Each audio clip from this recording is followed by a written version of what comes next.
अस्सलाम वालेकुम, सेहत के चैनल पे एक बार फिर खुशामदीद। पिछले दिनों मैं स्टडी कर रही थी तो मैंने ये देखा कि जो पाकिस्तान में यूरिक एसिड की जो शरह है वो 2017 के बाद बहुत तेज़ी से बढ़ रही है, इसमें बहुत ज़्यादा इज़ाफ़ा हो रहा है कि जो केसेस पहले 29% थे वो 49% जो है वो होने लगे हैं। और ख़ास तौर पर इसकी जो शरह है वो मर्दों में ज़्यादा तेज़ी से बढ़ रही है बनिस्बत ख़वातीन के। तो क्या वजह है यूरिक एसिड मर्दों में इतना क्यों बढ़ा है? और कौन-सी ऐसी चीज़ें हैं जो कि आपने जिनका ख़्याल करना है, जिनसे एहतियात करनी है? कौन से काम आपने करने हैं, कौन से नहीं करने? और इसके लिए जो बेस्ट सपोर्टेड सप्लीमेंट हैं, विटामिन्स हैं, वो कौन से हैं? मैं आज की वीडियो में क्विकली इनको जल्दी से कवर करने की कोशिश करती हूँ। सबसे पहले हम देखते हैं कि वो चीज़ें जो कि जिनमें आपने एहतियात करनी है, उसपे नंबर 1 पे जो चीज़ आती है वो वेट मैनेजमेंट है। वज़न के लिए आपने हमेशा ये ध्यान करना है कि आपने अपनी वज़न और हाइट के हिसाब से अपना बीएमआई कैलकुलेट करना है और देखना है कि क्या आपका जो बीएमआई है उसकी रेंज हेल्दी है। अगर तो वो हेल्दी है, तो फिर आपने सिर्फ़ एक्सरसाइज़ के ऊपर स्विच कर जाना है। लेकिन अगर आपकी बीएमआई जो है उसके लेवल हेल्दी नहीं है और आप मोटापे की तरफ जा रहे हैं, तो फिर इस सूरत में आपने अपनी डाइटरी पैटर्न के अंदर मॉडिफ़िकेशंस करनी है, तब्दीलियाँ करनी हैं।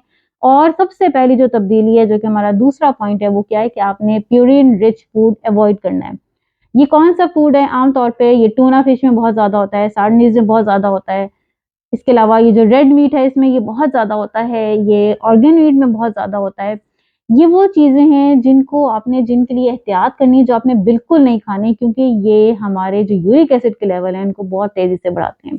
असल में जो यूरिक एसिड है, वो क्या होता है कि वो अपनी अगर एक ख़ास सतह में रहे, ख़वातीन में 6% और मर्दों में 7% तक राउंड अबाउट, तो ये आपके डीएनए और आरएनए सेल के लिए यूँ कह लें ईंटें फराहम करता है, ब्लॉक्स फराहम कर रहा होता है।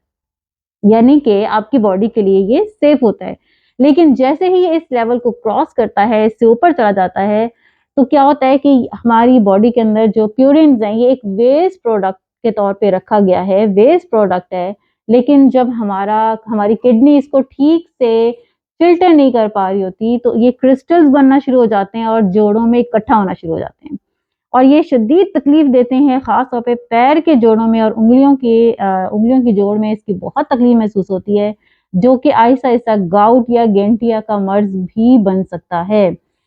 वहाँ तक पहुँचने से पहले ही आप फ़ौरन इन रेमेडीज़ को अपनाएँ, तो आप देखेंगे कि किसी भी किस्म की मेडिकेशंस के बगैर आप आराम से अपने आप को घर बैठे अपने यूरिक एसिड के लेवल को बैलेंस कर सकते हैं। तीसरे नंबर पे जो पॉइंट है वो क्या है कि आपने अपने पानी का ख़्याल करना है, अपनी बॉडी को हाइड्रेट रखना है क्योंकि डिहाइड्रेशन यूरिक एसिड के लेवल को बढ़ा देती है। इन क्रिस्टल्स के बनने का अमकान और ज़्यादा हो जाता है अगर हमारी बॉडी जो है वो डिहाइड्रेट हो रही हो। तो इसलिए रिकमेंड ये किया जाता है कि आप दिन में 8 से 10 ग्लास पानी तो लाज़मी पिएँ और हो सके तो इसके लिए जो बेहतरीन ट्रीटमेंट है वो नारियल का पानी भी है।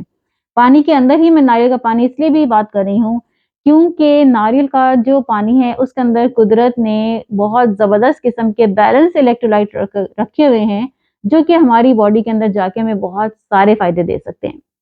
अगली चीज़ जिसको हमने अवॉइड करना है वो हाई शुगर मशरूबात हैं, बहुत ज़्यादा चीनी से भरे मशरूबात, वो कोई भी हो, वो आपकी शिकंजी हो जो चीनी से भरी हुई होती है, वो रूह अफ़ज़ा हो, वो किसी भी तरह की आपके सोडा हो, कुछ भी हो जिसके अंदर चीनी एक हद से ज़्यादा इस्तेमाल क्योंकि फ्रुक्टोज़ जो है, ये भी यूरिक एसिड के लेवल को बढ़ाता है। नेक्स्ट जिस चीज़ को हमने अवॉइड करना है वो स्ट्रेस है, कोशिश करें कि स्ट्रेस मैनेजमेंट टेक्निक्स को अपनाएँ जैसे डीप ब्रीथिंग है, योगा है, एक्सरसाइज़ है या फिर अपनी किसी प्यारे से बात करना, कोई भी ऐसा माहौल ढूँढना जिसके अंदर अपने स्ट्रेस को आप कंट्रोल कर सकें। इसके लिए जो बहुत अच्छे सप्लीमेंट्स हैं वो उसको अश्वगंधा उसमें शामिल है, मैग्नीशियम उसमें शामिल है।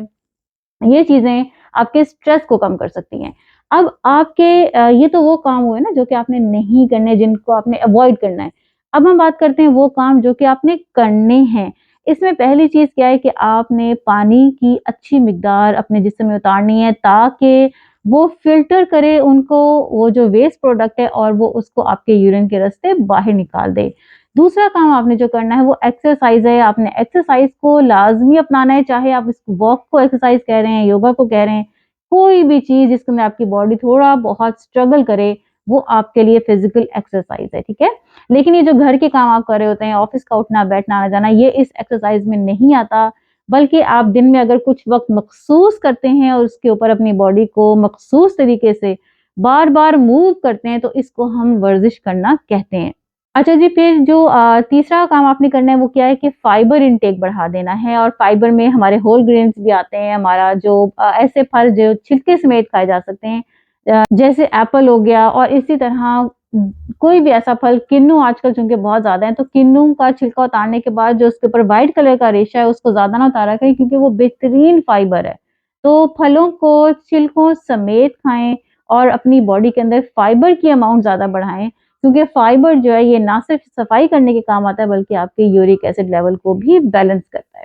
और अगला काम आपने जो करना है वो क्या है कि लो फैट डेयरी प्रोडक्ट्स जो हैं इनको खाना है, क्योंकि लो फैट डेयरी प्रोडक्ट्स जो हैं ये ना सिर्फ यूरिक एसिड लेवल को कम करती हैं, बल्कि गेंठिया के मर्ज को भी, उससे भी आपकी बॉडी को रोकती हैं, दूर रखती हैं। अब हम बात करते हैं सप्लीमेंट्स के हवाले से, तो जो सबसे अच्छे सप्लीमेंट हैं उसमें नंबर 1 पे आता है विटामिन सी। अच्छा, ये मैं आपको बताती चलूँ कि विटामिन सी का काम असल में आपके इम्यून सिस्टम को बढ़ाना है। जब आपकी कुव्वत मुदाफ़त को, आपकी बॉडी को अंदर से ये स्ट्रॉन्ग करता है, तो आपकी बॉडी खुद ब खुद इसको निकालना, इस वेस्ट प्रोडक्ट को आपकी बॉडी से बाहर करना, उसको अच्छी तरह से आता है। लेकिन आप हमेशा सप्लीमेंट्स के बारे में इस बात को याद रखें कि आप अपनी बॉडी को थोड़ी मिकदार से शुरू करें, यानी अगर आप विटामिन सी ले रहे हैं तो 500 mg से स्टार्ट करें, और अगर आप देखते हैं कि 4 से 5 दिन में आपकी जो बॉडी है उसके साथ सेट हो गई है, तो फिर आप 10 से 15 दिन के लिए इसको 1000 mg के ऊपर स्विच कर दें। अच्छा जी, इसके बाद मैग्नीशियम जो है वो बहुत अहम किरदार अदा करता है, और मैग्नीशियम आपकी बॉडी में क्या-क्या, कहाँ-कहाँ, कैसे-कैसे काम कर रहा होता है, आप इसके बारे में सोच भी नहीं सकते कि वो कितना अहम किरदार अदा कर रहा होता है। मैग्नीशियम ना सिर्फ हमारी शरियानों को रिलैक्स करता है, बल्कि ब्लड फ्लो बढ़ा देता है। जब ब्लड फ्लो बढ़ता है तो उसके अंदर से सारी टॉक्सिक निकलना शुरू हो जाते हैं, जहरीले मादे निकलना शुरू हो जाते हैं, और इस तरह से आपके जो यूरिक एसिड लेवल है वो कम होना शुरू हो जाते हैं। तीसरे नंबर पे जो इसके लिए सपोर्टिव सप्लीमेंट है वो ओमेगा 3 फैटी एसिड्स हैं। अब आप ये कोई भी ले सकते हैं, आप ये कोड लिवर ऑयल ले सकते हैं, आप ये krill ऑयल ले सकते हैं, आप अलसी का तेल ले सकते हैं, कोई भी omega 3 fatty acid fish oil ले सकते हैं जो कि आपके पास अवेलेबल हो। आपने क्या करना है कि पूरा 1 महीने के लिए वो जो पहले काम है आपने उनको छोड़ देना है, जो काम आपको कहे गए हैं वो आपने करने हैं, और ये सप्लीमेंट्स ऐड करेंगे तो 1 महीने के बाद आप देखेंगे कि आपके यूरिक एसिड लेवल में नुमायां तौर पे आपको फ़र्क महसूस होगा। उम्मीद है आपको आज की वीडियो पसंद आई होगी। किसी भी किस्म का आपको कोई भी सवाल पूछना हो तो आप कमेंट सेक्शन में पूछ सकते हैं। कमेंट सेक्शन को रौनक हमेशा आप ही बख्शते हैं। Minnat Maqsood is signing off, see you.